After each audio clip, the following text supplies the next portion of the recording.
உள்ள வாங்கண்ணே.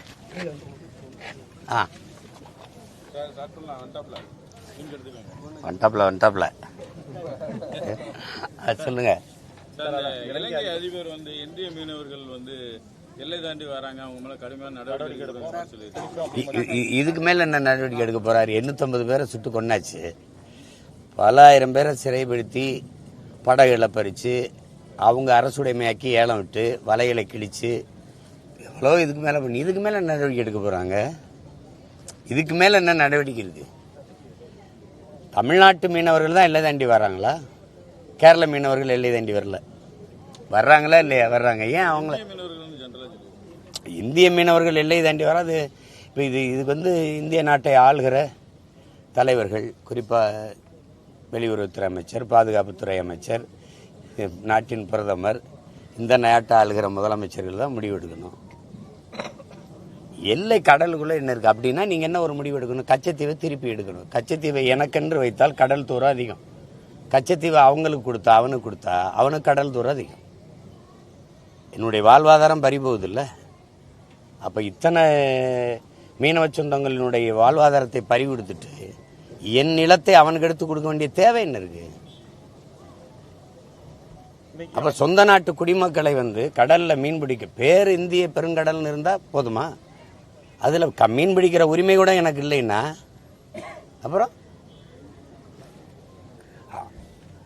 இவ்வளவு செய்து ஒரு சின்ன நாடு அவனோட ஒரு பொருளாதார தடை அல்லது தொழில் என்ன சொல்றது பாதுகாப்பு கொள்கையில் நான் மாற்றம் ஏதாவது ஒன்று செய்யணும்ல. நீ அந்த நாட்டு ராணுவ வீரனுக்கு பயிற்சி கொடுக்கறது, கடன் கொடுக்கறது, தர மேம்பாட்டு பயிற்சி, அப்புறம் போர்க்கப்பல் பரிசு கொடுக்கறது, ஏதாவது ஒரு நெருக்கடி கொடுக்கணும்ல. உன்னோட வர்த்தக தொடர்பு இல்லை, பாதுகாப்பு தொடர்பு இல்லை, தொழில் தொடர்பு இல்லை, ஏதாவது ஒன்று சொன்னால் தானே அவன் கட்டுக்குள்ளே வருவான். வாயே திறக்கலைன்னா அவன் இஷ்டத்துக்கு விளையாடுறான். அது இதுவரைக்கும் நீங்கள் சொல்கிறத பார்த்தா ஒரு முன்னேற்றம் இருக்குது. தமிழ் மீனவர்கள் இடத்துல இந்திய மீனவர்கள்னு வந்திருக்கிறார் இவர் புதுசாக வந்திருக்கிறவர். சொல்லுங்கள். இந்த தமிழக முன்னாள் முதல்வர் கருணாநிதியோட பெயரை வைக்கிறதுல திமுக தலைவர் ஸ்டாலின் மற்றும் எடப்பாடி இடையே வாக்குவாதம் இருக்கு. அது பேரை வைக்கலாமான்னு இல்லை. ஐயா ஸ்டாலின் அவர்கள், முதல்வர் அவர்கள் சொல்கிறத பார்க்கும்போது அவங்க ஒரு திட்டத்தை கொண்டு வர்றாங்க, ஒரு நூலகம் கட்டுறாங்க, ஒரு ஜல்லிக்கட்டு விளையாட்டுக்கான வளாகம் கட்டுறாங்க, பேருந்து நிலையம் கட்டுறாங்க. இதெல்லாம் இருக்கட்டும். இந்த பேருந்து நிலையத்துக்கு அடிக்கல் நாட்டுறது அதிமுகவாக இருக்குது. இதை கட்டி முடித்து இப்போ கிளாம்பாக்கத்தில் இருக்கிறதுக்கு அடிக்கல் நாட்டினது அந்த திட்டத்தை தொடங்கினது அதிமுகவாக இருக்குது. அதை முடித்த பிறகு பேர் வைக்கிறது அதிமுகவாக இருக்குது. அந்த பேருந்து நிலையத்தை நீங்கள் பார்த்தீங்கன்னா அது உதயசூரி வடிவத்தில் கட்டி வச்சுருக்காங்க, முடிச்சு வச்சுருக்காங்க. அது எங்கள் காசில் உங்கள் கட்சி சின்ன அப்படி வருது. எல்லாத்துக்கும் உங்கள் அப்பா பேர் வைங்க. நீங்கள் கழிப்பிடத்துக்கும் குடிப்பிடத்துக்கும் தான் உங்கள் அப்பா பேர் வைக்கல, வைங்க. ஆனால் உங்கள் காசுலேருந்து வைங்க, உங்கள் அப்பா காசுலேருந்து வைங்க. எங்கள் அப்பா காசில் எடுத்து நீங்கள் உங்கள் அப்பா பேரை வைக்கிறதுக்கு நீங்கள் யார்? இது எப்படி வைக்கிறீங்க? இப்போ 250 கோடிக்கு சமாதி கட்டிருக்கல, யார் காசு? யார் காசு சொல்லுங்கள்? ஒவ்வொரு ஊர்லேயும் 200-300 கோடிக்கு நூலகம் கட்டிட்டு வரீங்களே, யார் காசு? யார் காசு சொல்லுங்கள்? சொந்த சொத்தையெல்லாம் விற்றுட்டு எங்கள் பாட்டை 4ஆம் தமிழ்ச்சங்கம் அமைக்கலையா? பாண்டித்துறை தேவர், வள்ளல் பாண்டித்துறை தேவர், அவர் பேர் வைக்க தெரியாதா? இல்லை இப்படி தான் எங்கள் பாட்டனார் வஉசிக்கு நீங்கள் பண்ணியிருக்கல. சொத்தையெல்லாம் அந்த நாட்டு விடுதலைக்கு விற்று கடைசி காலத்தில் மன்னனை விற்று பொழைச்சானே எங்கள் பாட்டன், அவனுக்கு ஏதாவது பெருமைக்கு இருக்கா? சிலை இருக்கா தலைநகரில்? அவன் இல்லாமல் இந்த நாட்டுக்கு விடுதலை வந்துடுச்சா? எத்தனை எங்கள் முன்னோர்கள் கேட்டால் அவர் சொல்கிறாரு, அவர் தான் இந்த நாட்டு மக்களை பற்றி சிந்திச்சார், அவர் பேரை வைக்காம என்ன? உங்கள் அப்பா இந்த நாட்டு மக்களை பற்றி சிந்திச்சாரா, அவர் வீட்டு மக்களை பற்றி சிந்திச்சாரா? சொல்லுங்க. நாட்டு மக்களை பற்றி அவர் சிந்திச்சதை ஒன்று பட்டியலிட்டு சொல்லுங்களேன். நாட்டு மக்களை சிந்திச்சவர் தான் சாராய கடை திறந்து விட்டாரா?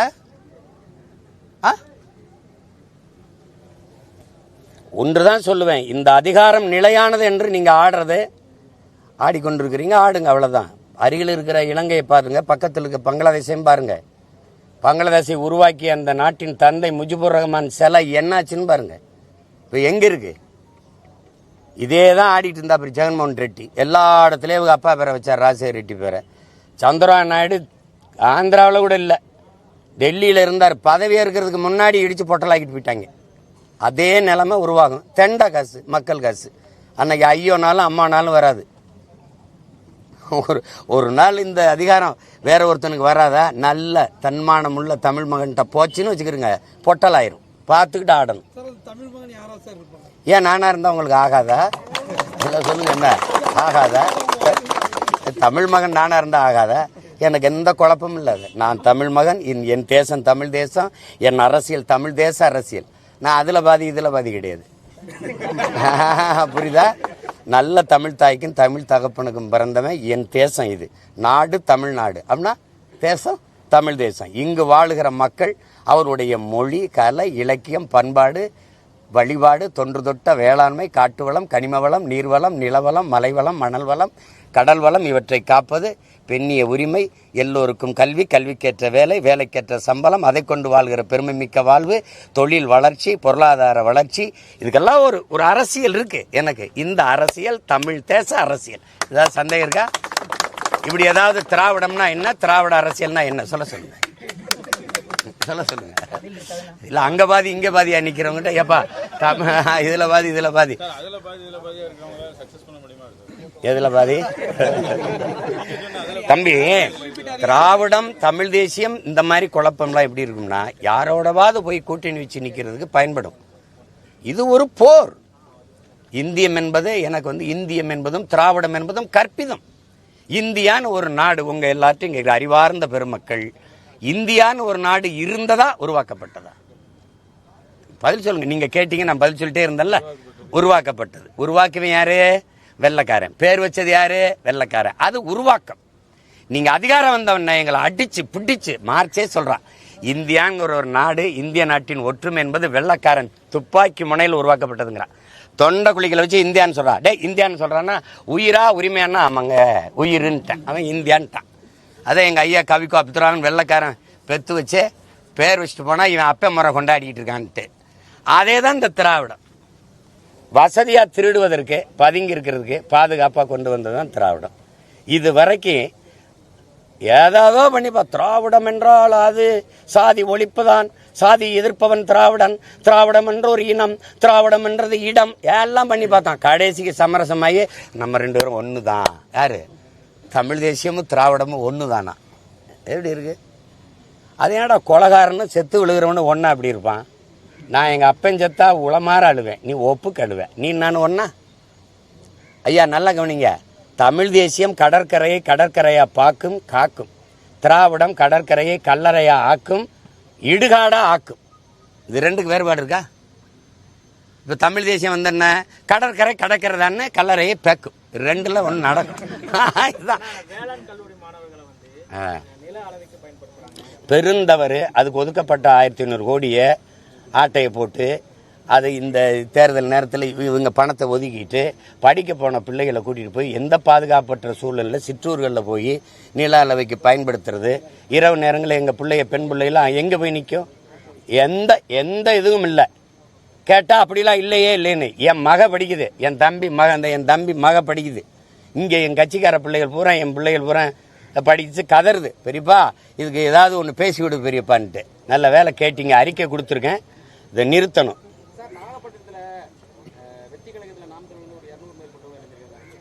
வெற்றி கழகத்திலேருந்து 500 பேர் என் கட்சியில் இளைஞராங்க. அதை செய்தியாக சொல்றதில்ல. அப்போ நாகப்பட்டினத்தில் 200 பேர் என் கட்சியில் இருக்கிறாங்கிறது நீங்கள் பெருமையாக சொன்னதுக்கு நன்றி.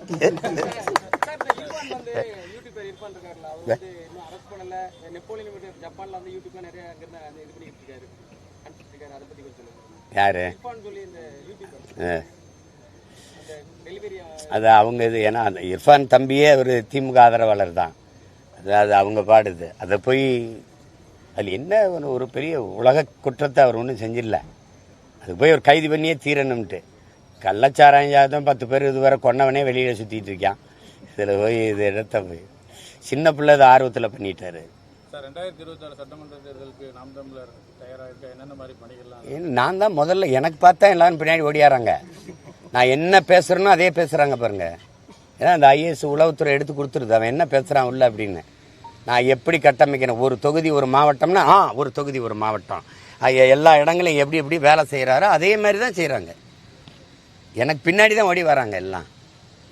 இங்கே பாருங்க, இப்போ எல்லாம் கிளம்பிட்டாங்க. யாரும் வீட்டில் தங்குறது இல்லையே, யாரும் தங்குறது இல்லை.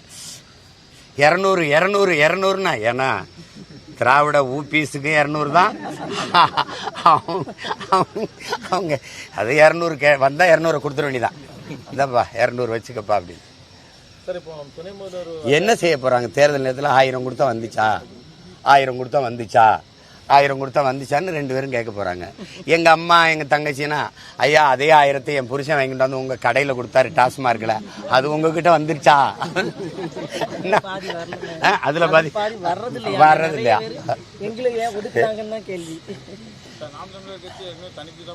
தனிச்சு தான் போட்டிவிடுவேன். ஒரே ஒரு கோட்பாடு தான், என் பயணம் என் கால்களை நம்பி தான்.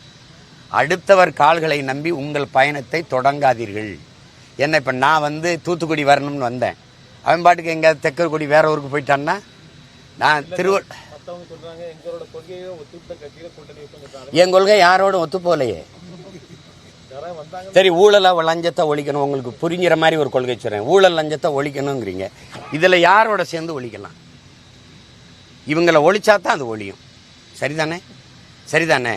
மதுவை ஒழிக்கணுங்கிறீங்க, யாரை ஒழிச்சா ஒழியும்? யார் சொல்லுங்க? நீங்க கல்வியின் தரத்தை உயர்த்தணும், எப்படி எப்படி உயர்த்துவீங்க? எல்லாருமே அந்த அதிகாரத்தில் இருந்த எல்லாருமே கல்லூரி, பள்ளி, மருத்துவமனை, மருத்துவ கல்லூரி எல்லாம் வச்சிருக்காங்க. இது அரசு மருத்துவத்தை தர உயர்த்தினா அவங்க மருத்துவமனை படுத்துக்கிறோம், அரசு பள்ளி கல்லூரியின் தரத்தை உயர்த்தினீங்கன்னா இவங்க கல்லூரி படுத்துக்கிறோம்.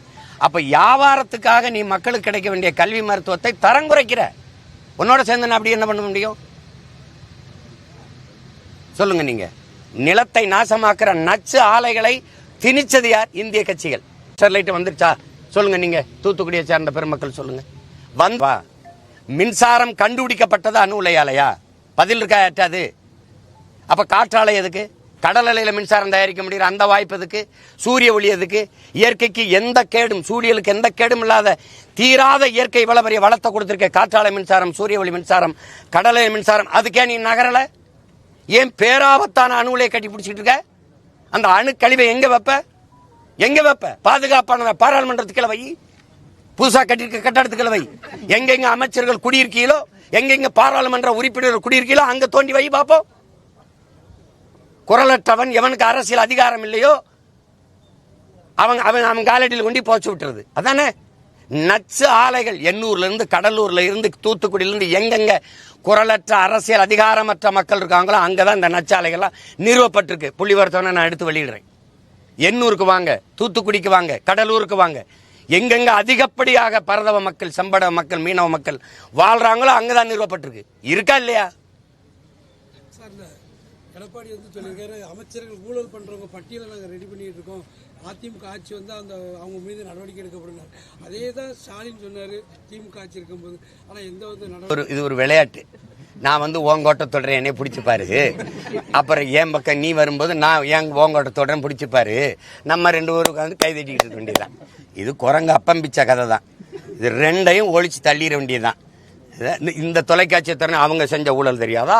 அவங்க பண்ண அயோக்கியத்தனம் தெரியாதா? அவங்க வாங்கின கமிஷன் தெரியாதா? இந்த பக்கம் திருப்பினீங்கன்னா நீ வாங்கின ஊழல் தெரியாதா?